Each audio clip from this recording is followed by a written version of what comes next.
Saya mengundang saudara-saudara sekalian untuk turut bersama saya masuk dalam perjalanan keseharian untuk pembentukan kerohanian kita, di mana kita akan praktek solitude, silence, stillness, and scripture reading.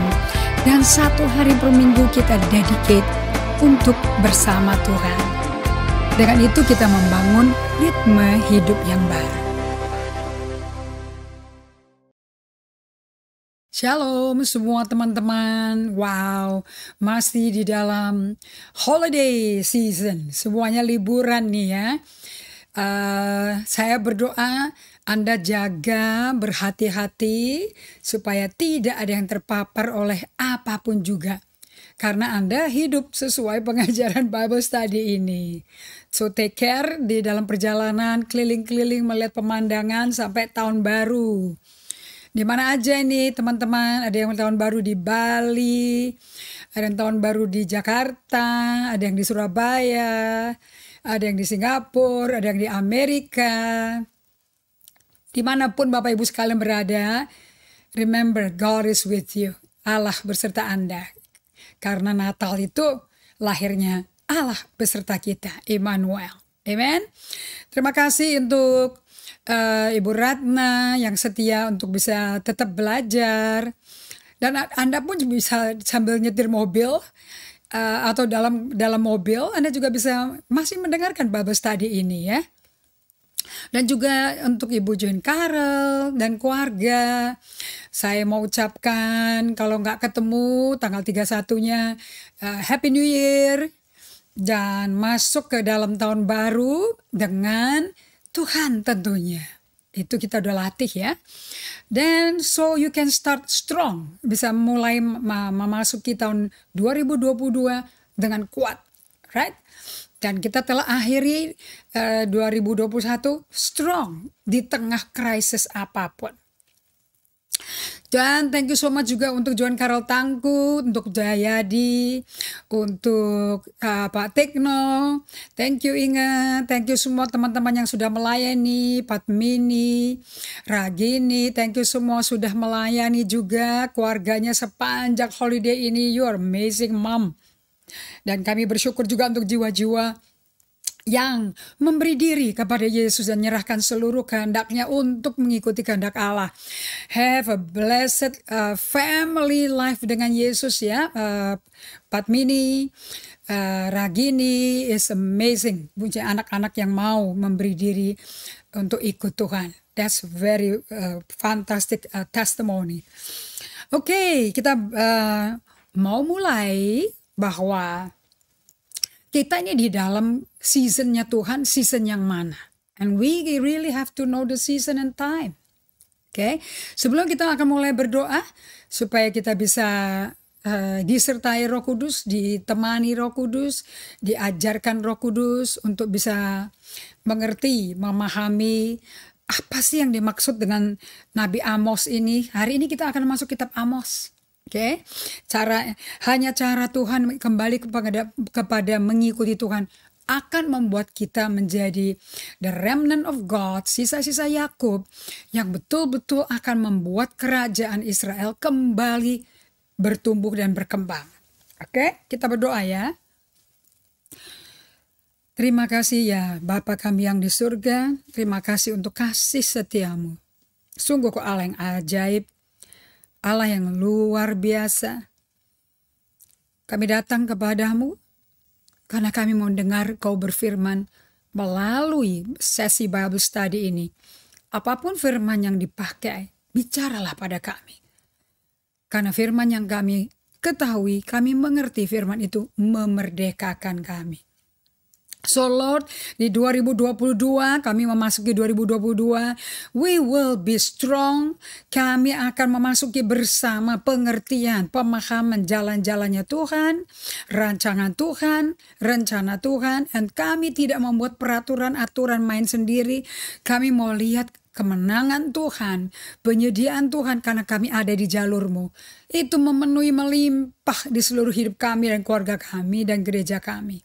Terima kasih ya Bapa, di dalam nama Yesus Kristus Tuhan kami berdoa mengucap syukur. Amin. Oke, saya kasih tema musim pandemik COVID-19 adalah musim di alam roh kita di kerajaan surga. Intensive discipleship. Isn't that amazing? Intensive discipleship. Nah, tentu Anda udah umum ya kalau ke gereja ada pemuritan. Let me clarify, biar izinkan saya untuk memperjelas supaya masuk di 2022 ini sudah ada kejelasan yang betul-betul clear sehingga Anda tidak bikin asumsi karena Anda udah aktif pelayanan di ibadah-ibadah gereja, dan Anda dan sudah ikut doa malam, doa subuh, atau doa petang, atau doa remaja, doa kaum ibu, kaum bapak. Jangan Anda asumsikan bahwa Anda sudah dimuridkan. Yang bisa melakukan pemuritan seperti kepada ke-12 rasul tentu hanya Yesus, ya. So Yesus punya kerinduan dengan menempatkan rohnya ke dalam hati Anda. Bagi Anda yang udah lahir baru, tentu kehadiran rohnya dia yang adalah yang membuat hakikat Allah adalah Allah, itu rohnya yang membuat dia bisa melakukan tanda-tanda ajaib, bangkit dari mati, okay? Kemudian membuktikan dia hidup, dia tidak mati. Nah, itu tinggalnya di dalam Anda. Kira-kira maunya gimana ya itu ya? Dalam proximity, kedekatan, hubungan seperti itu. Tentu ada andil Allah ada di dalam situ untuk menuntun Anda, membimbing Anda supaya hidup Anda mengikuti jejak langkahnya Roh Kudus versus daripada ngikutin jejak langkah kultur dunia yang semakin keren, yang semakin cepat, yang semakin bikin stres, bikin panik karena semuanya banyak yang nggak mau FOMO, fear of missing out, you know. So why Roh Kudus ada di dalam hati kita? Kenapa nggak pilih tempat lain? So di gedung ibadah is really nothing kalau tidak ada pribadi-pribadi yang duduk di situ yang membawa Roh Kudus. So kita adalah mobile sanctuary. Kita ada bait Allah yang mobile. Di mana kita berada, hadirat Tuhan ada di situ. Now that's sebetulnya tujuan daripada kenapa ada pemuritan. So kita lihat di sini. Apa itu pemuritan rohani dalam gereja di zaman COVID-19 ini? So kita semua sama-sama, saya dan Anda dan seluruh dunia telah akan memasuki 2022 dengan diperkenalkannya satu lagi varian virus COVID-19 namanya Omicron. So dari Afrika saya dengar sudah masuk ke Jepang sudah lockdown karena satu orang diduga kena membawa virus ini ya. Kita belum tahu vaksin-vaksin yang sudah Anda ambil mungkin 2-3 kali dengan booster 2-3 kali lagi. Apakah efikasi daripada vaksin tersebut itu cukup untuk menghadapi si Omicron atau tidak? Dan belum diketahui dengan detail efeknya tuh apa ke badan kita, ke badan pasien. So ini masih masa penjajakan ya, research and development. Terus ini non-stopnya sudah 2 tahun mau masuk ke tahun ketiga. Nah, pemuritan itu sebetulnya, dan kenapa kok saya kaitkan dengan COVID? Sebab waktu yang paling tepat untuk adanya pemuritan di seluruh dunia, di semua gereja Tuhan, itu sekarang. Itu sejak masa PSBB, itu semenjak masa karantina. Dulu kita pakai istilah karantina kalau nggak salah. Dari karantina puncaknya naik jadi PSBB skala besar kita. Kemudian ganti PPKM 4, PPKM 3, 2, 1. Nah, di mana basically kita kayak di Sandra nih, di rumah semua, sekolah dari rumah, masak, kerja dari rumah, yang karir-karir semuanya. Tidak bisa masuk kantor lagi. Nah, sebetulnya pada waktu itu tuh apa yang terjadi? Of course kalau Anda anak Tuhan, Anda akan nomor 1 larinya ke Tuhan. Bukan lari ke dompet, bukan lari ke tabungan, tinggal berapa. Itu nggak bisa dirubah, itu kan material. Tapi ada satu yang mengatakan bahwa seluruh bumi, laut, dan isinya itu milikku. Nah, dia yang mau ngatur. Tapi Allah kan nggak pernah bisa ngatur sampai dia menemukan Kejadian 2 ayat 5. Sampai dia ketemukan manusia untuk mengelola, betul tidak? Jadi Allah tuh yang maha kuasa. Setelah memberikan planet bumi kepada manusia yang serupa gambar rupa dia, sampai diketemukan manusia yang mengelola, baru dia tumbuh-tumbuhin semuanya. Tanaman, hewan, kalau gak ada manusia dia gak isi. Nah, jadi siapa pengelola resmi, building manager atau earth manager daripada bumi, planet bumi kita? Anda dan saya, gerejanya. Nah, untuk kita bisa memanajemen gerejanya, kita perlu dimuridin, dilatih dulu. Supaya kita mikir, kelola caranya pemiliknya. Untuk itu perlu adanya namanya pembentukan rohani, spiritual formation. Karena formasi bentuk dari form daripada hati kita, jiwa kita sebelum kita terima Yesus, sebelum kita dapat undangan diundang Yesus, itu formnya form dosa, form duniawi. Tapi sekarang masuk lahir baru, lahir di keluarganya Tuhan Yesus, keluarga baru kita akan di-reparenting oleh keluarga baru kita ini, oleh Roh Kudus, dalam nama Yesus, perintah Allah Bapa. Nah, yang dibentuk tuh apanya? Yang dari duniawi ditransformasi untuk serupa dengan Kristus. So, akan ada pembentukan rohani.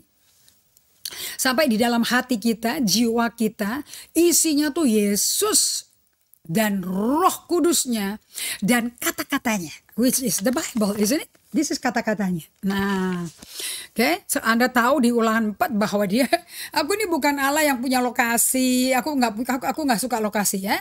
Dialamatkan aku nggak suka. Aku juga nggak suka yang namanya dibikin jadi figurin atau patung-patung. Dia nggak suka. Pokoknya aku tetapin ya. Aku ini Allah yang hanya berbicara dengan memberikan suara. Tapi rupa kamu nggak bisa lihat. Wujud kamu nggak bisa lihat. Makanya si Musa pelan-pelan di Keluaran pasal 3 mau memeriksa itu semak belukar yang berapi tapi nggak kebakar tuh, dia mau deket-deket, tapi Allah berkata, Musa, tanah tempat kau pijak ini kudus, is a holy ground. Artinya daerah yang kamu nggak usah cari tahu, tapi kau akan kubuat mengenal aku. Jadi Allah memakai tanda itu untuk memperkenalkan dirinya kepada Musa. Tapi itu perkenalan Musa itu kepada Allah itu ternyata sepanjang hidup. Bukan satu kali ketemu di semak belukar berapi. So, saya mau bagikan kepada Anda semua. Tujuan daripada pemuritan adalah Yohanes 10:10. Nah, Kejadian 3 ayat 1 sampai 8. Itu ada pencuri itu datang ke Taman Eden untuk mencuri. Apa yang bikin Adam dan Hawa serupa gambar rupa Tuhan dicuri.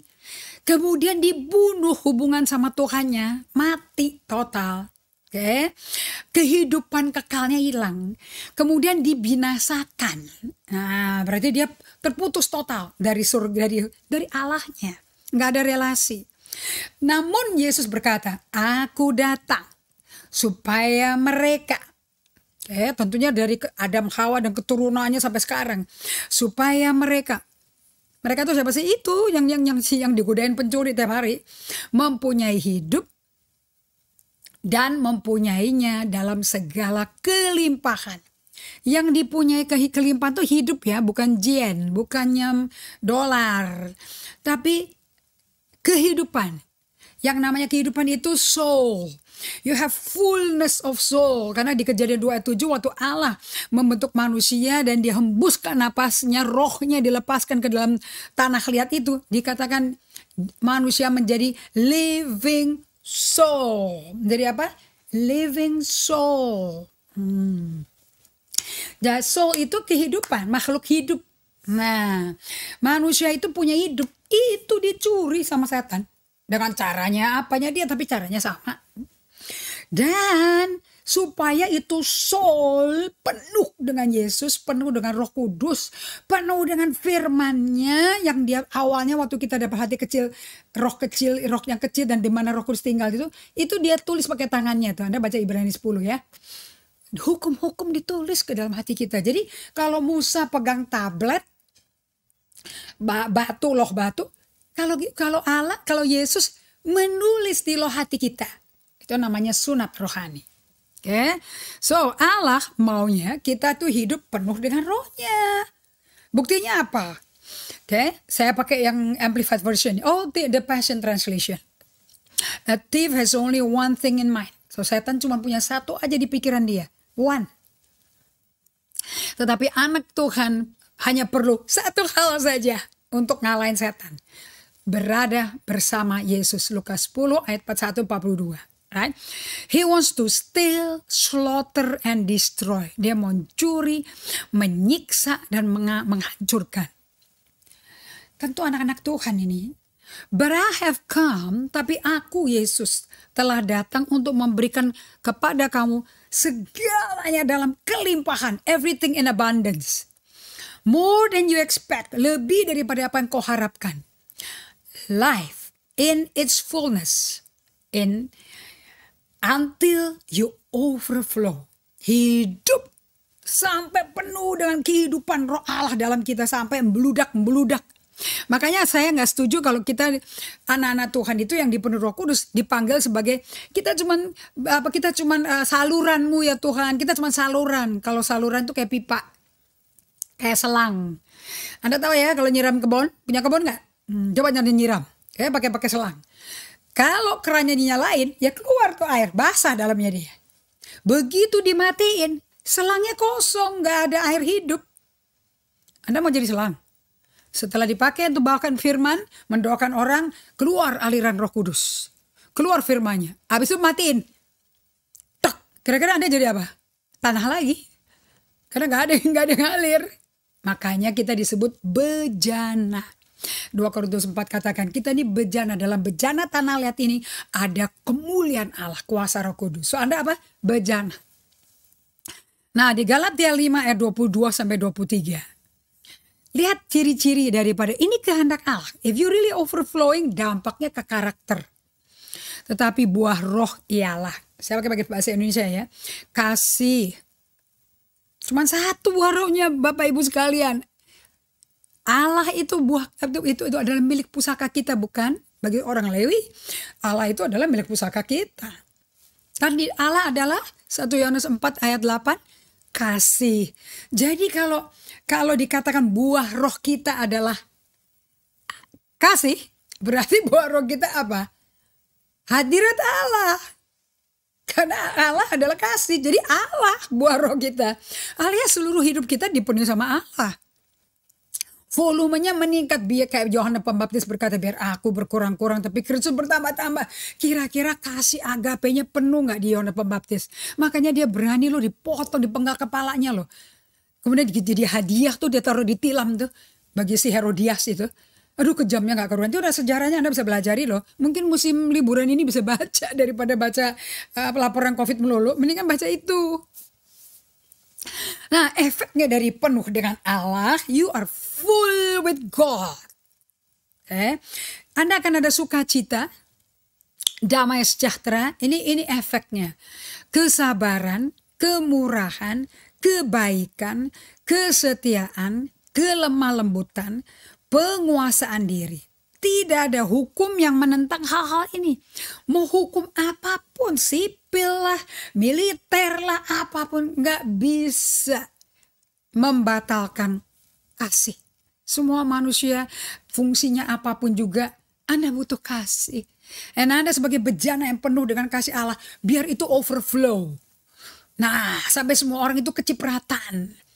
Sehingga Anda ketemu siapapun, Anda mau peluk mereka. Anda mau impartasi kasih itu. Nah, saya mau bagikan di sini mengenai orang-orang Israel yang kosong. Bejananya jadi kosong, melompong-ompong. Nabi Amos menyampaikan hukuman Allah kepada bangsa Israel, 11 suku, dan Yehuda. Dan mereka kong kali kong untuk berdosa bersama, meninggalkan Allah nenek moyang mereka yang menyelamatkan nenek moyang mereka dari Mesir. So Nabi Amos ini menyampaikan ada hukuman Allah ya, ada summon tuh kepada bangsa Israel dan Yehuda yang hipokrit, munafik di tengah keamanan dan kenyamanan mereka. Mereka bilang, oh kita cinta Tuhan, kita melayani Tuhan. Kata padahal dia hatinya tidak ada di Tuhan sama sekali. So di tengah global pandemi COVID-19 ini dan banyak negara-negara makmur loh. Orang-orang terkaya di dunia tuh muncul, banyak yang muncul di 2 tahun ini. Ekonomi mereka, peningkatan mereka, bisnisnya, Anda tahulah, saya nggak usah sebut nama perusahaan-perusahaan mereka. Orang-orang pada gonta-ganti kerjaan, cari tempat-tempat. Kalau yang pinter-pinter akan di hire sama perusahaan top-top di dunia, right? Orang bisa pindah dari London ke New York, New York ke China, China kembali ke London.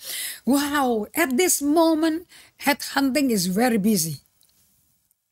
Di tengah global pandemi COVID ini, negara-negara makmur di zaman itu ya, zamannya si Yesaya, zamannya si Amos, ternyata kondisi itu sama kayak zaman sekarang. Kalau dulu Israel sama Yehuda, tukang pertanian, petani, sekarang mereka menjadi pengusaha-pengusaha dengan komersial yang modern. Nah ini terjadi di masa ini nih, waktu Amos diutus sama Tuhan. Oke, jadi kayak negara kita. Negara kita kan juga mesti kan agrikultura. Betul kan benar? Tapi kita lihat petani yang paling agak ekonominya kurang sehat. Justru yang tidak petani malah melimpah ruah. Saya nggak lihat ada orang kayak kesusahan ekonomi loh selama 2 tahun ini. Cuman beberapa aja kali yang kehilangan kerjaan. Tapi mereka pada banyak sekali tulisan-tulisan mengenai meninggalkan posnya karena dikurangi atau ada perampingan. Tapi mereka terus bikin online jadi startup company semuanya. And sukses. Bahkan spendingnya lebih tinggi. Nah ini penting bagi Bapak Presiden kita dan juga Menteri Keuangan kita. Supaya utang-utang tetap bisa dilunasi. Nah saya mau bagikan pada kalian semuanya. Di tengah-tengah kemakmuran umat pilihan Tuhan. Ternyata sisa-sisa Yakub ini melupakan Tuhan. Paling gampang kita tuh ngelupain Tuhan tuh waktu kita lagi makmur. Lagi gak kekurangan. So Tuhan melihat di kitab Anda bisa baca di kitab Amos ya, di mana perempuan-perempuan itu pakai kakinya ngomong kepada asisten rumah tangganya mereka orang-orang yang kaya Israel itu pada sombong-sombong, perempuan-perempuannya pada mewah-mewah hidupnya. Nah kita lihat di sini. Amos pasal yang ketiga ayat 1-3 ini jeritan hati Tuhan kepada orang Israel. Saya baca ini sedih sih. Benar-benar Allah itu kenapa sih kok Allah manggil-manggil, saya ulangi lagi ya.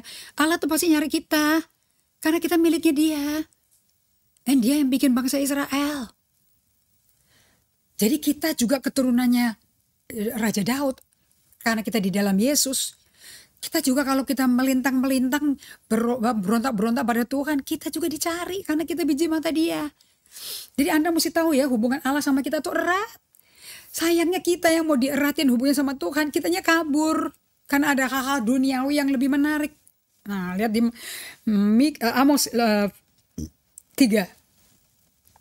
Dengarlah firman ini yang diucapkan Tuhan tentang kamu, hai orang Israel. Tentang segenap kaum yang telah kutuntun keluar dari tanah Mesir. Bunyinya, hanya kamu loh yang kukenal dari segala kaum di muka bumi. Hanya kamu yang kukenal. Sebab itu aku akan menghukum kamu ya, karena segala kesalahanmu. Anda kalau punya Tuhan, ngomongnya kayak begini, memang ngomong kok, bukan kalau. Memang ngomong kok. Dia ngomong kayak gini, dari semua suku bangsa di muka bumi, aku cuma punya kamu. Kamu tuh punyaanku. Ada sense of belonging. Kamu tuh milikku. Aku bikin apa sih sampai bikin kamu lelah? Gak ada yang lain yang kau kenal loh. Sebab itu aku akan menghukum kamu nih karena kamu salah begini nih. Sehingga aku kehilangan kamu. So ini panggilan Tuhan kepada Nabi Amos untuk bernubuat kepada orang Israel. Dan ini terjadi di abad ke-8. Sebelum Masehi. Masih berlaku dan ternyata apa yang panggilan Tuhan saat itu. Abad yang ke-8 sebelum Masehi masih berlaku sampai abad 21 ini. Oke. Ayat yang ketiga. Berjalankah 2 orang bersama-sama jika mereka belum berjanji? Mana bisa semua orang bisa mengikuti Tuhan kalau belum pernah ada perjanjian dan pegang janjinya. Ayat 7. Sungguh ya, Tuhan Allah itu tidak berbuat sesuatu tanpa menyatakan keputusannya loh. Kepada hamba-hambanya para nabi. Singa telah mengaum, siapa yang gak takut raja hutan yang mengaum? Tuhan Allah telah berfirman, siapa yang tidak bernubuat? Alias kalau singa sampai mengaum karena lihat mangsa, karena lapar, Begitu juga Tuhan, kalau dia udah ngomong, udah mengaum, karena firman-Nya di Yeremia dia berkata, aku mengaum mengerang kayak wanita bersalin, kayak orang marah lah.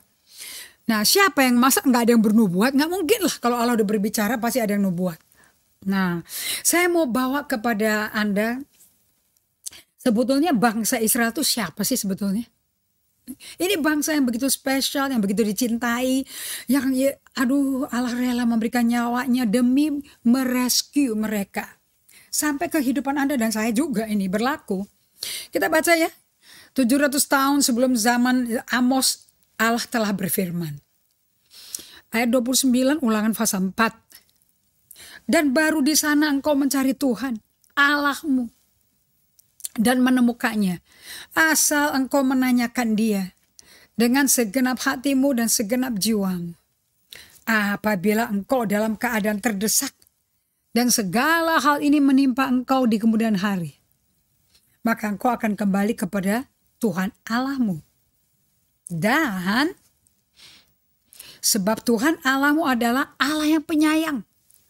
Ia tidak akan meninggalkan atau memusnahkan engkau. Ia tidak akan melupakan perjanjian yang diikrarkannya dengan sumpah kepada nenek moyangmu. So, Allah perkenalkan dirinya apa? Hakim yang sadis? Atau sebagai Allah yang penyayang? Allah penyayang. Saya nggak tahu kenapa orang Israel pada menjauh dari Tuhan, saya nggak ngerti. Sebab cobalah tanyakan kepada orang Israel. Dari ujung langit ke ujung langit, tentu zaman dahulu, yang ada sebelum engkau, sejak waktu Allah menciptakan manusia di atas bumi. Apakah ada pernah terjadi sesuatu yang sedemikian besar? Atau apakah ada pernah terjadi sesuatu yang seperti ini? Jadi kejadian di Ulangan 4 ini ayat 32. Ini sampai Tuhan tuh memberikan pertanyaan kepada orang Israel. Coba tanyakan deh dari ujung ke ujung, ujung langit ke ujung langit. Tentang zaman dahulu yang ada sebelum engkau. Sejak engkau melakukannya, menciptakan manusia di atas bumi, apakah ada pernah terjadi sesuatu yang demikian kolosal, begitu luar biasa? Apakah ada pernah terdengar sesuatu seperti itu?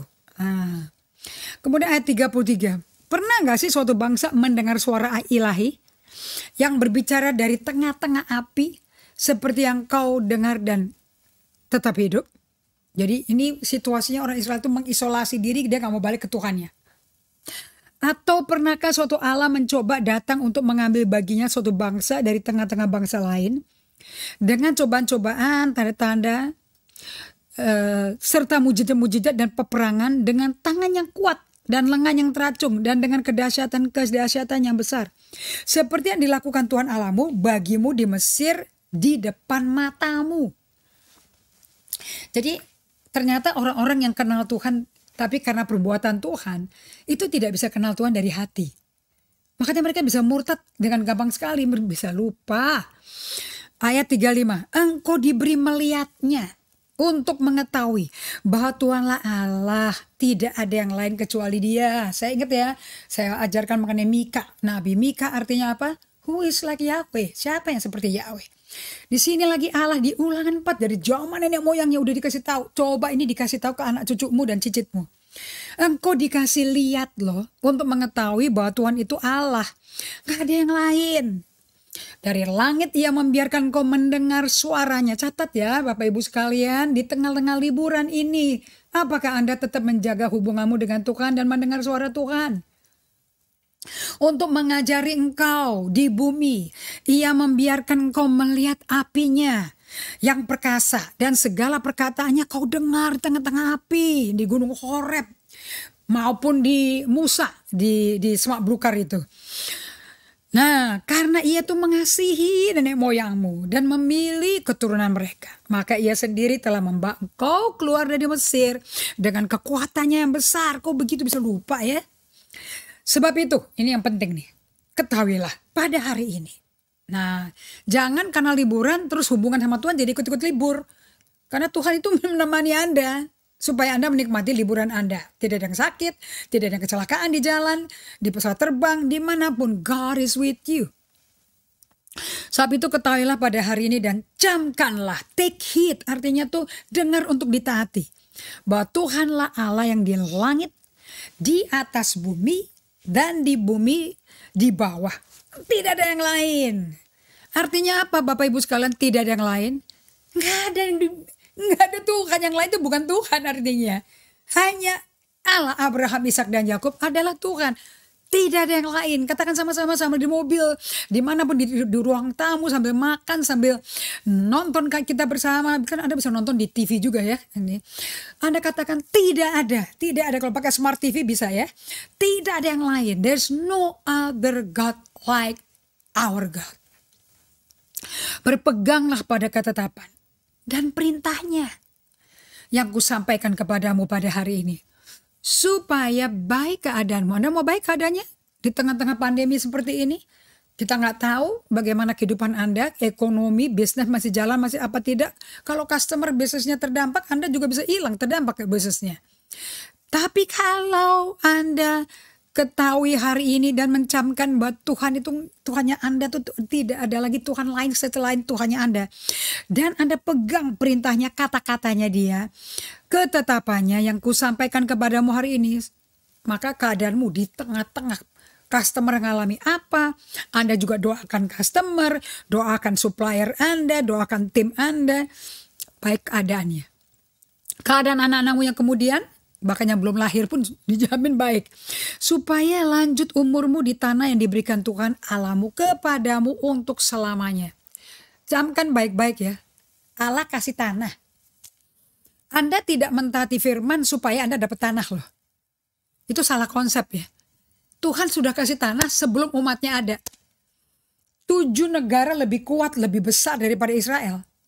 Tanahnya itu menjadi tanah susu dan madu. Betul apa tidak? Tanah perjanjian. Loh, tanahnya itu udah disediain. Orang Israel itu tinggal masuk. Tinggal menyingkirkan orang-orang di situ. Karena dewanya mereka udah kalah. Nggak ada lagi menyertai mereka. Mereka tinggal debu sama tanah aja udah. Tinggal disingkirin. Lah orang Israel kok malas. Bahkan capek baca kitab Yosua. Di Yosua 11, Yosua sudah menyelesaikan semua. Tanah semua sudah dibagi ke 12 suku Israel. Tapi ada yang malas berperang. Menyingkirkan orang-orang ini. Itulah yang sebabnya di kitab Hakim-Hakim mereka ada kawin campur segala macam. Oh kacau. Sampai Raja Saul muncul. Padahal nggak dibutuhkan Raja Saul. Okay? Nah, kemunafikan si Israel, atau saya pakai Israel hypocrisy, itu terjadi di zamannya Amos. Zaman Yesaya, Mika, sekarang saya masuk Amos ya. Melalui Amos, Allah langsung mengirimkan teguran keras atas bangsa yang sombong dan kaya raya ini. Dari mana mereka sombong? Ini dosanya jangan dianggap enteng loh saudara ya. Kita pun bisa hidupin begini. Ini sisa-sisa Yakub. Ada sisa-sisa atau remnant yang kita pakai. Karena kita ini remnant nih saudara. Kalau gereja di zaman pandemi, ini kan sudah akhir zaman. Ini betul-betul melakukan pemuritan dan memberi diri untuk dimuritin Yesus. Itu kata yang lebih tepat ya. Memberi diri untuk dimuritin Yesus. Karena Anda cuma bisa mengikuti dia dan mengikuti teladannya Yesus. Filipi 2 ayat 2 sampai 5 tuh ngomong seperti itu. Nah, di sisa-sisa yang bertahan ini di masa pandemi ini, sampai kesudahannya harus menjadi sisa-sisa yang tipe yang mau dimuritin Tuhan. Nah, sisa-sisa ini adalah sisa-sisa Yakub yang betul-betul kalau engkau dimuritin Tuhan ya, Anda bisa melihat Allah. Musa melihat Allah. Yakub melihat Allah di Sungai Yabok. Abraham melihat Allah. Nah, itu ciri-ciri orang yang bisa dimuridkan.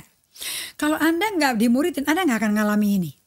Jadi kalau Anda Kristen mingguan, cuman ibadah 45 menit terus selesai, Senin sampai Sabtu Anda ibadah sendiri, caranya sendiri, maunya sendiri. Anda nggak berpegang teguh pada ketetapan maupun perintahnya dia dan tidak melihat Tuhan dan tidak mengakui tidak ada Allah lain kecuali Tuhan kita. Anda nggak akan ngalami ini. Dan Anda bisa nggak ngelihat apa yang Tuhan lihat. Banyak kan Anda tanya, kapan ini COVID selesai? Kapan ya berhentinya ya? Berarti Anda belum lihat apa yang Tuhan lihat. Di musim ini, Tuhan mau Anda berada bersama Tuhan. That's what the message is. The great Sabbath. Sabat besar-besaran. Tujuannya apa? Supaya Anda kembali seperti ciptaan Allah. Supaya Anda bisa dimuridkan atau spiritual formation supaya Anda mengalami transformasi di jiwa, di otak Anda, di pemikiran Anda. Hatinya kan udah dikasih yang baru. Yeskiel 36 kan ayat 26-27. So sisa-sisa Yakub itu harus bisa di akhir zaman ini generasi yang umat yang melihat Allah. You can see God. Karena bagaimana Anda bisa lihat Allah, demikianlah Anda bisa lihat diri Anda seperti Allah lihat Anda. Kalau Anda masih bergumul dengan aku nggak layak, aku nggak dicintai, aku orang tertolak, berarti Anda belum melihat diri Anda seperti Allah lihat Anda. Makanya orang ngapain di sekitar Anda, di tengah-tengah krisis ini Anda terjadi tekanan, terjadi konflik yang keras, terjadi pertengkaran, Anda down, udah collapse deh. The problem is because you don't see God. Nah, jadi Anda nggak berada di posisinya Tuhan bagi Anda. Nah, kalau Anda ada di posisi Tuhan bagi Anda, tentunya Allah besertamu dong. Kalau Allah beserta Anda, siapa yang bisa melawan Anda? Nah, ini Anda mesti ngalami. Helen Keller, seorang yang tunanetra ya, tidak bisa melihat, tidak bisa mendengar. Dia tapi bisa mendengar di hatinya. Dia berkata, the only thing worse than being blind is having sight but no vision. Yang lebih mengenaskan, yang paling parah daripada buta fisik adalah bisa melihat tapi nggak dapat penglihatan, nggak dapat pewahyuan Tuhan. You cannot see what God see. Nah, bagaimana kita melihat itu mempengaruhi apa yang kita lihat. Dan apa yang kita lihat menentukan bagaimana kita berpikir. Dan bagaimana kita berbicara. Dan bagaimana kita berkelakuan atau bertindak. Dan bagaimana kita hidup. So, saya ulang lagi ya. Bagaimana kita melihat mempengaruhi apa yang kita lihat. Mempengaruhi dari apa yang kita lihat mempengaruhi bagaimana kita berpikir. Bagaimana kita berbicara. Dan bagaimana kita berkelakuan, bertindak. Dan bagaimana kita hidup. So, how we see is so important. Menentukan bagaimana Anda hidup. Bukankah Anda mesti hidup berkelimpahan? Nah, so kita lihat di sini bahwa di nomor 1, discipleship adalah mengenai bagaimana kita melihat Allah. Bagaimana kita melihat Allah, demikian kita memandang Allah kita, dan demikianlah kita memandang diri kita sendiri. You know what? Tujuan daripada pemuritan adalah Anda bisa mencintai Tuhan Allahmu dengan segenap hatimu, jiwamu, kekuatanmu, dan pikiranmu. Hukum kedua yang sama dengan pertama. Anda mencintai sesamamu seperti Anda mencintai diri Anda sendiri. If you cannot see God, bagaimana Anda tahu God love you? Dan kalau Anda nggak bisa melihat Allah mencintai Anda, bagaimana Anda bisa melihat Allah mencintai Anda dan Anda mencintai diri Anda seperti Yesus mencintai Anda? Yohanes 13 ayat 34-35. Matius 22 ayat 37-40. Cintalah Tuhan Allahmu dengan segenap hatimu, jiwamu, kekuatanmu, pikiranmu. Cintailah sesamamu seperti kamu mencintai dirimu, seperti Yesus mencintai kamu. Nah, Anda nggak akan mengalami kasih Allah kalau Anda nggak pernah bisa lihat. So, bagaimana Anda memandang diri Anda? Apakah Anda perlu kerjaan yang aneh-aneh, berbuat yang aneh-aneh, supaya jadi tontonan, supaya jadi perhatian orang, atau Anda happy ditonton sama Tuhan, diperhatikan Tuhan, mata Tuhan melayang-layang mencari orang yang dapat dicurahkan kasihnya, kuasanya. Bukankah Anda di tengah kesulitan, kelemahan, sedang sakit, sedang sendirian di rumah sakit, atau Anda sedang sendirian di rumah tergeletak, atau sedang terpapar, atau di kamar isolasi? Bukankah itu saat yang paling penting Anda kepingin dilihat Allah? Dan Anda mau tahu Anda tuh lagi dipandang Allah. Allah tuh gak lagi jauh, 6 juta mil jauh dari Anda. Nggak, bahkan matanya dia tidak jauh, bahkan dekat melihat Anda. Ingat loh, Roh Kudus ada di dalam Anda. Itu kan Allah. Jadi Anda gak bisa ngomong bahwa, oh Tuhan tuh jauh, Tuhan tuh gak peduli aku. Loh, dia tinggal di hatimu kok kalau Anda udah lahir baru. Bagaimana gak ada di dekat sama Anda? So, sisa-sisa Yakub di hari zaman ini yang betul-betul akan bisa membangun kembali tubuh Kristus maupun kerajaan Israel. Harus melatih diri disiplin datang ke hadirat Tuhan dan berdiam di kakinya. Menanti dia akan membuat kita mengalami kuasa kehadirannya. Sekali lagi ya, saya ulangi ya. Murid-muridnya Yesus di akhir zaman ini yang akan menjadi the remnant, sisa-sisa Yakub yang kecil, yang sedikit sekali, adalah sisa-sisa yang akan membangun kembali tubuh Kristus, gerejanya Tuhan, bait Allah, tabut Allah. Oke, itu adalah orang yang melatih diri disiplin. Katakan sama-sama disiplin. Datang ke hadirat Tuhan, berdiam di kakinya, menanti Dia, akan membuat kita mengalami kuasa kehadirannya. Jadi kalau Anda bisa mengalami kuasa kehadiran Roh Kudus, itu akan menentukan Anda akan menjadi bejana Tuhan untuk memberkati orang lain. Karena kita diberkati untuk memberkati. Nah, kita lihat di Mazmur 37 ayat 7a. Katakan sama-sama, Allah itu sahabat daripada ketenangan. Allah itu sahabat dari ketenangan. Betul. Allah itu sahabat dari berdiam diri, tenang. Lihat di Mazmur 37 ayat 7a, nggak heran dia dijawab di si pemazmur Daud. Berdiam dirilah di hadapan Tuhan dan nantikanlah Dia, jangan marah karena orang yang curang ya. Tapi kita fokusnya berdiam dirilah di hadapan Tuhan, sementara orang-orang yang jahat, orang-orang yang fasik, orang-orang yang hidupnya semaunya sendiri tambah kaya kelihatannya. Tapi kamu berdiam diri di hadapan Tuhan, jiwa Anda diem. Nantikan Dia. Nah, ini sudah bukti bahwa pemazmur Daud sebagai Raja Israel yang setiap hari di ujung tombak daripada Raja Saul, itu bisa luput loh dari dibunuh. Berkali 3 kali tuh luput dari tombak, mukanya lembing, tombak. Daud itu gambarnya membawa kecapi, Saul membawa tombak. Ini satu 15 tahun, ini yang satu 45 tahun. Kira-kira kontras gak ya? Yang bawa tombak kirim 3.000 tentara buat matiin satu anak kecil ini dengan tali ali-ali dan kecapinya. Gak masuk akal kan ya? Jadi problemnya Saul itu apa? Problem emosi, saudara.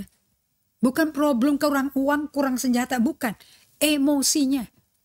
So bagaimana seorang pemimpin emosinya akan menentukan bagaimana kepemimpinannya dia. Nah, kita lihat di Mazmur 27. Ayat 4 sampai ayat 6. Ini jenderal-jenderal dan Raja Israel ada semua di sini nih. Satu hal. Berapa hal? Satu hal. Telah ku minta kepada Tuhan. Jadi kalau doa jangan panjang-panjangnya, kan cuma satu hal aja diminta. Itulah yang ku ingini. Diam di rumah Tuhan seumur hidupku. Artinya seumur hidupku itu apa ya Bapak Ibu sekalian? Jadi hidup Anda nggak ada yang lain kecuali diam di rumah Tuhan kan? Alias Anda hidup dalam hadiratnya.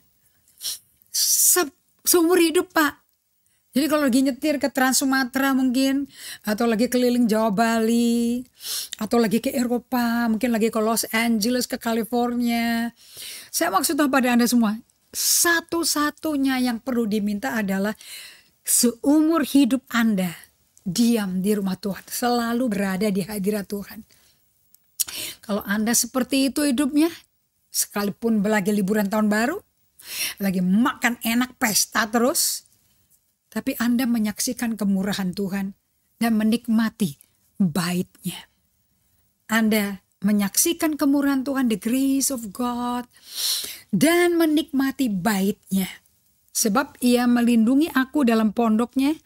Pada waktu bahaya, Ia menyembunyikan aku dalam persembunyian di kemahnya. Ia mengangkat aku atas segala gunung batu. Nah, ayat 6. Maka sekarang tegaklah kepalaku mengatasi musuhku sekeliling aku. Dalam kemahnya aku mau mempersembahkan korban dengan sorak-sorai. Aku mau menyanyi dan memazmur bagi Tuhan. Jadi ada ciri-ciri orang yang berdiam di dalam hadirat Tuhan sepanjang umur, sepanjang hidupnya. Itu artinya apa Pak? Sehat emosi. Ada sorak-sorai di depan musuh. Ada nyanyian dan mazmur. So di Mazmur 46 ayat 11, Tuhan ini benar-benar sahabatnya ketenangan kita loh. Diamlah dan ketahuilah bahwa akulah Allah. Diamlah, ketahuilah aku ini Allah. Jadi ternyata manusia itu gak bisa denger ya. Sama sekali loh. Kita have problem listening to God. Kenapa? Nanti kita masuk. Nah, di Yeremia 2 ayat 13 dijelaskan bahwa 2 kali umatku berbuat jahat. Mereka ninggalin aku. Sumber air yang hidup untuk menggali kolam renang mereka sendiri. Yakni kolam yang bocor yang tidak dapat menahan air. Saya minta Anda catat ayat ini. Anda pegang, apakah Anda itu punya sumur-sumur lain yang lagi digali sendiri. Namanya TV, namanya gadget, browsing, Google, semuanya komplit. Nah, kalau Anda semuanya ya puasnya itu kalau mengisi kesepian itu puasnya itu nonton gitu-gituan, nonton di iPad, nonton di TV di rumah pas nggak ada orang semuanya, nonton di gadget sekecil apapun dia nonton dibelain gitu loh. Ya Anda sedang menggali kolam bagi Anda sendiri yang tapi kolamnya bocor, nggak bisa menahan air. Karena abis kelar film itu ketiduran, capek terus makan, terus balik nonton lagi, terus rasanya kelar. Ya masih hampa lagi. So saya undang Anda semuanya. Kalau betul-betul Anda itu melakukan pemuritan. Anda betul-betul. Betul-betul datang ke Tuhan. Seperti Maria. Makanya Maria diam aja. Aku senang banget dapat pewahyuan ini. Habisnya si Yesusnya Allah Bapaknya tuh sumber air kehidupannya. Terang aja dia datang di situ dia minum. Kan dikatakan dengan perkataannya. Perkataan Tuhan kan air hidup. Nah kalau si Marta dia kering daripada kehidupan Allah. Ciri-ciri daripada sisa-sisa Yakub the remnant yang betul-betul dimuridkan Yesus. Mereka memandang apa yang jahat di mata Allah, di mata mereka pun jahat. Jadi orang yang seperti ini gak datang buat duel, tapi datang untuk membawa damai sejahtera. Jadi contohnya, bukti Anda dites ya. Anda dimurti melalui pemurtian Yesus apa tidak? Anda memandang apa yang Allah katakan jahat, terus Anda bilang sepakat, itu jahat tuh. Atau Anda masih berdebat sama firman. Nah, ini ya saya mau bagikan sedikit nih pada Anda semua ya. Dari buku Richard Foster yang saya sudah umumkan, Life with God, hidup dengan prinsip Immanuel, gitu ya. Richard Foster yang menulis buku Celebration of the Discipline. Dia berkata, salahnya orang itu kenapa kok jadi nggak deket gitu ya sama Tuhan, kan kok apa yang Allah berkata di Alkitab itu jahat. Tapi Anda bisa berkata enggak. Masa begitu amat sih, kok controlling banget sih itu Tuhan ini. Nah, karena Anda baca Alkitabnya caranya salah. Majority orang tuh punya Alkitab. Anda di rumah ada berapa Alkitab? Jujur. Dan tujuan Anda beli terus supaya bisa menemukan sesuatu yang Anda cari. Dan Alkitab yang lain yang udah dibeli, udah solusin lebih, itu nggak jawab gitu loh. Yang perlu ditanya adalah Anda nyari apa ya? Kok belum dijawab itu apa? Nah, karena kan Alkitab tentang pribadi seseorang, pribadi Allah. Nah, Richard Foster menulis di Yesaya 43:19, Aku Allah yang akan memulai sesuatu yang baru, yang akan muncul. Apakah kau belum bisa mengerti? Aku akan bikin jalan di padang belantara, sungai-sungai di padang gurun.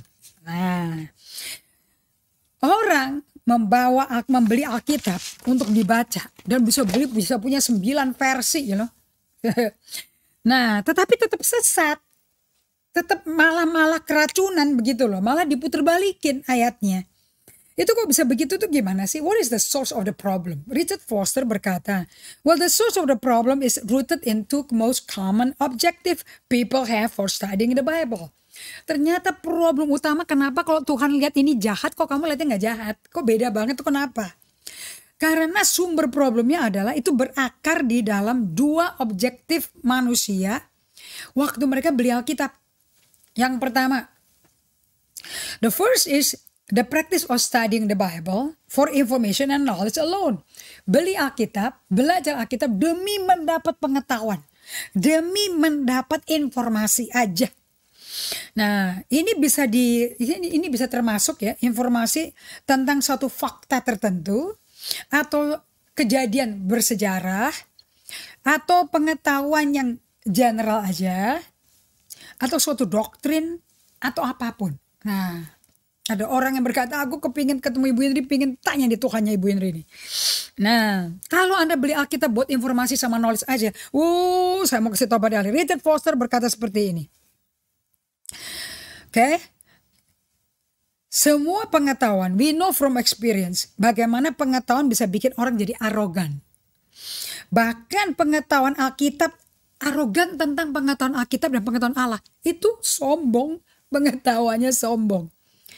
Jadi nggak kaget dong, that study that focuses on knowledge alone, pelajaran yang fokus kepada pengetahuan saja, dapat informasi saja, tidak pernah akan membuat hidup Anda ditransformasi. Tidak pernah. Which is the real human need. Padahal untuk ditransformasi itu kebutuhan utama mendasar manusia. Pemuritan itu kebutuhan dasar. Jadi kalau Anda mau tahu, Anda semua yang melakukan Bible study bersama saya, ini mengizinkan Tuhan Yesus menyentuh gunung es yang di bawah, itulah pemuritan. Oke, itu sepanjang hidup Anda sampai Yesus datang. Nah, kalau cuma Alkitab dibeli untuk mengumpulkan informasi, itu salah. Gak heran kita yang mencintai Alkitab terus membeli edisi-edisi baru Alkitab, berharap untuk memperoleh apa yang kita tahu di hati kita mestinya ada ini. Salah ya. Kesalahan kedua untuk beli Alkitab yang dilakukan oleh orang-orang. Bahwa the second common objective people often have for studying the Bible is to find some formulae that will solve the pressing need of the moment. Untuk menemukan rumusan, untuk menjawab tekanan hidup pada saat itu. Jadi ini alat. Mana jawabannya? Oke. Jadi kita melihat di daftar-daftar ini beberapa ayat yang berbicara kepada suatu kebutuhan yang khusus daripada mencari kehidupan pemuritannya Tuhan Yesus sendiri dengan bergaul sama Tuhan. Nah, orang-orang yang seperti ini, mereka bisa melibatkan apa aja ya, karena kepingin apa yang mereka butuhkan itu dipuaskan, dari comfort, dari forgiveness, dari pengampunan, dari kesembuhan fisik, dari penyesuaian hidup, sampai kepada ngikut satu denominasi punya kultur. Apapun ini, kalau Anda cuman belajar Alkitab sebagai formula untuk mendapat apa yang Allah mau, nanti Anda ngambil-ngambil sendiri, kumpul-kumpul sendiri, padahal Tuhan belum ngomong apa-apa sama Anda, atau Anda belum bisa dengar, belum mampu mendengar suaranya. Seperti kalau saya Instagram live, itu ternyata itu suara bisa hilang, gambar bisa gak muncul. Itu semua penyakit gara-gara internetnya gak stabil, you know. Jadi kita mesti bisa berbicara, orang lain bisa lihat tapi kitanya gak bisa lihat. Itu namanya berjalan dengan iman, saudara-saudara. Oke, nah itu saya udah alami semua tuh. Jadi kalau Anda tujuannya beli Alkitab itu untuk baca supaya dilihat, supaya Anda itu dapat informasi dan pengetahuan yang akan bikin Anda gede kepala. Yang kedua, objektif orang beli Alkitab adalah untuk menolong mereka belajar Alkitab sampai Anda menemukan bagaimana bisa tahu ini Allah hadir. Anda terjemahin sendiri deh ya, bagaimana sampai Anda tuh tahu ini Allah lagi hadir, belum ngomong Allahnya. So saya mau mengundang Anda bahwa dua objektif ini salah ya. Kalau Anda nggak bisa pakai ini sebagai cara kenapa Anda baca Alkitab, nanti Anda nggak ketemu Tuhan dan firman tidak membentuk Anda. Nah, bukan melihat dengan lensa mata kasat, tapi melihat karena pewahyuan kebenaran Allah di dalam hati. Jika sisa-sisa Yakub melihat diri mereka dengan lensa mata hati yang dibuka oleh kendaraan firman Tuhan, maka mereka melihat dari mereka sama seperti Allah melihat mereka. Nah, kalau bisa seperti ini, lensa matanya enak sekali. Berarti Anda kenal Tuhan. Saya berdoa, doanya Rasul Paulus menjadi doanya Anda semua sepanjang liburan tahun baru ini.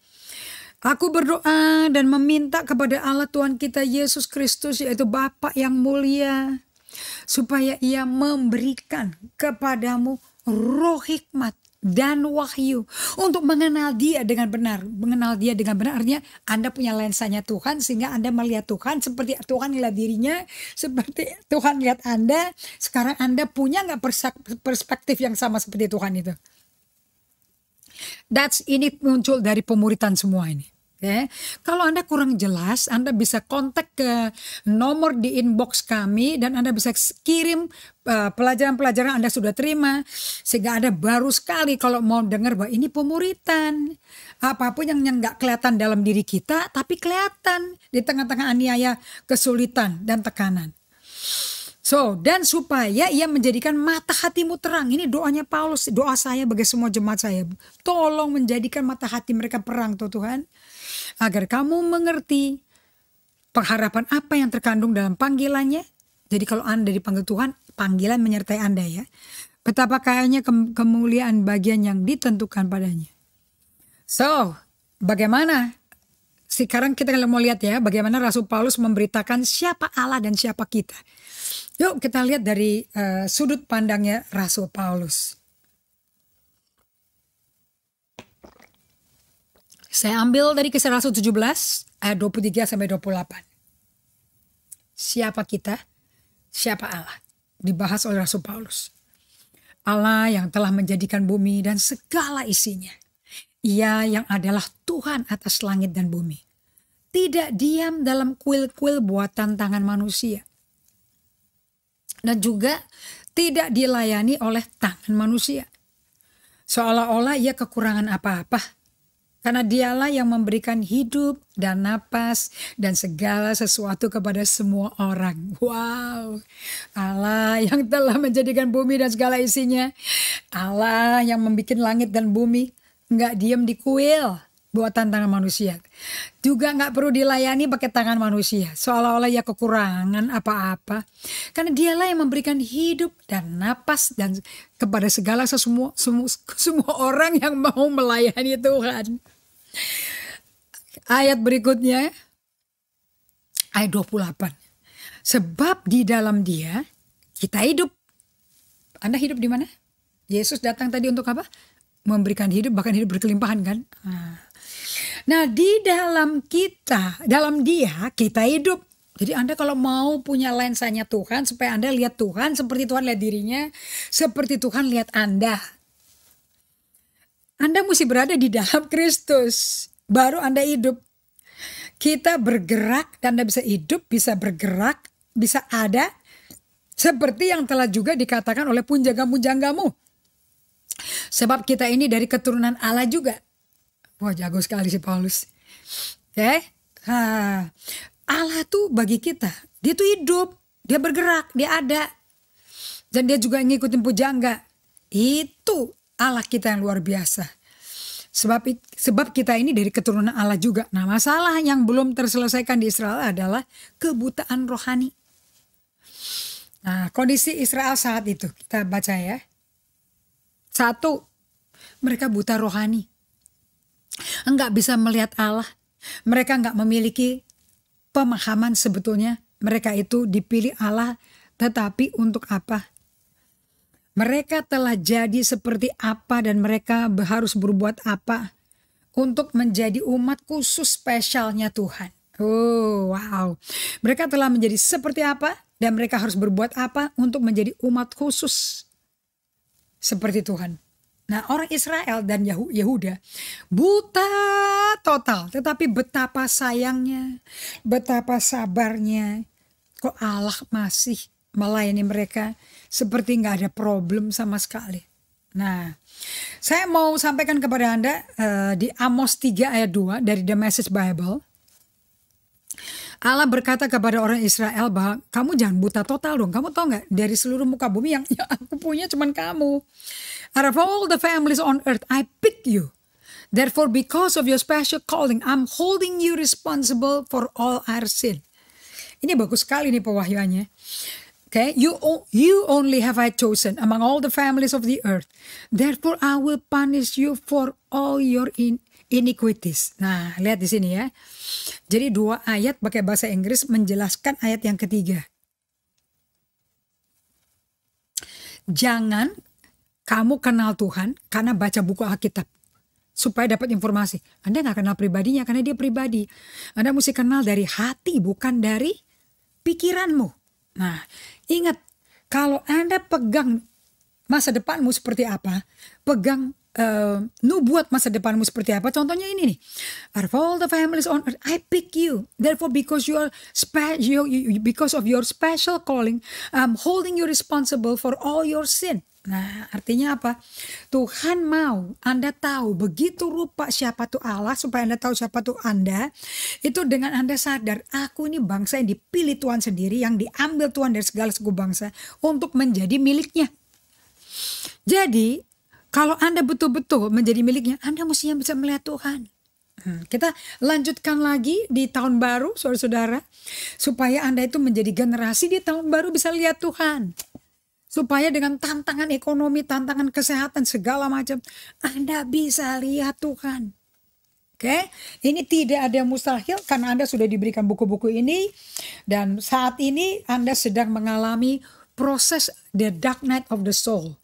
Karena problem daripada COVID panjang dan gak menentu. Oke, so saya mau tutup dengan Amos 3 ayat 2 supaya Anda tahu dan Anda berkata, aku ini pilihan Tuhan loh, aku ini biji mata Tuhan loh. So aku mesti bisa melihat Tuhan.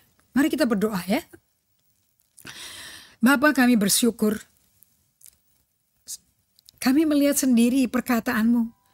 Dari seluruh orang di bumi, yang Tuhan pilih cuma kita. Yang Tuhan pilih cuma bangsa Israel dan Yehuda. Gak ada bangsa lain. Kenapa kok orang Israel jadi gak mau kenal dia? Tapi kami di Indonesia mau kenal Engkau. Dan datang ke Tuhan untuk diperkenalkan dirinya oleh Tuhan. Dan juga mengalami pertemuan pribadi dari saya kepada kami semua kepadamu. Oh Lord, biar pengalaman ini di tengah pandemi ini menjadi real. Sehingga kami bisa berubah cara memandang ke depan. Bagaimana kami mesti hidup. Berkati semua para Bapak belajar Bible study. Aku berdoa di dalam nama Yesus, di panjang tahun baru ini mereka sudah melihat Tuhan. Tuhan berkati, sampai berjumpa dan Happy New Year. God bless you.